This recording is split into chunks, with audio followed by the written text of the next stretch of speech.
And so what was a blessing in the beginning of God's intentionality became a curse. And that notion of work as a burden, work as almost like a four-letter word, pertained for so long. But Milton said, all is not lost. That's the opening line in Paradise Lost, because he wrote a second long poem called Paradise Regained. And what was regained was that original blessing by the incarnation of Jesus coming to us and participating in the very issues and substance of our life.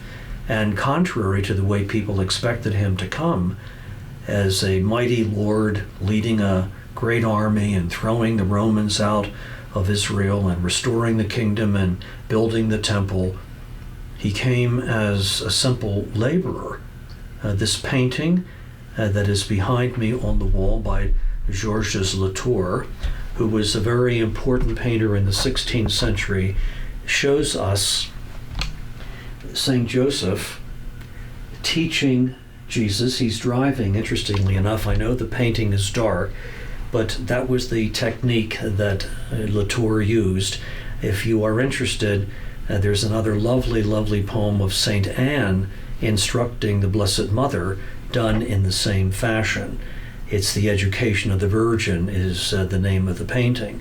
But this painting is to be found, if I'm not mistaken, in the Louvre in Paris, and it shows St. Joseph in his carpentry shop teaching Jesus how to drive an anvil into a piece of wood. And the art historians, at least those with a Christian perspective, would have us see that by the shape of the anvil being driven into the wood, we're being given an image of the very crucifixion that Jesus will experience later in his life. But Jesus came and reversed the curse and turned work, our occupations, our labors, into a source of sanctification.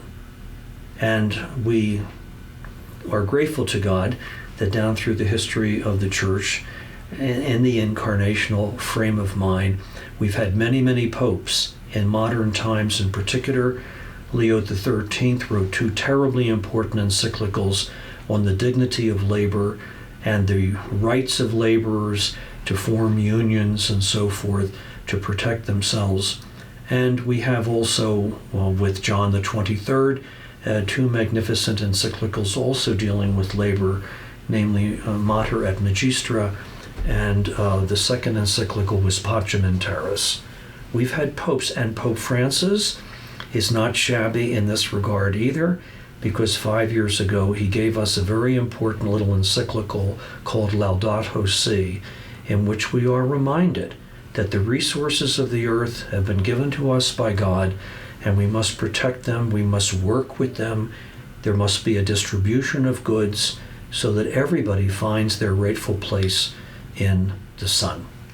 We remember that, and thanks be to God, in our own American history, we have an appreciation of that. When the Pilgrims came on the Mayflower, I would call a very important piece of history to you. Nathaniel Philbrick is one of my favorite American authors, historian, and he tells us that they were on the high seas for about 65 days. There was 102 of them, plus 2 dogs. 3 women were pregnant. One of them gave birth while the journey was on. And they wanted to leave in springtime so that they would be out on the high seas in summertime, and therefore the weather would be in their favor. But unfortunately, dishonest merchants in Leiden and Holland, where they had gone first, created all kinds of financial problems. The boat was not really all that good, but they got onto the boat, 102 of them, and they started this perilous journey for 65 days. They didn't all make it, but when they finally arrived, they got off of the Mayflower and they knelt in the sand, and they thanked God for 2 things. They thanked God that they had made a safe journey, even though many of them had been lost, and they were filled with thanksgiving because of that. But the second thing they thanked God for was that they had jettisoned the socioeconomic structures of European society, where everything you made, everything you grew, everything that you had accomplished had to be handed over as goods to the lord and the lady of the local castle, so that when you turned over anything that they made, there was the crest of some kind of a noble person.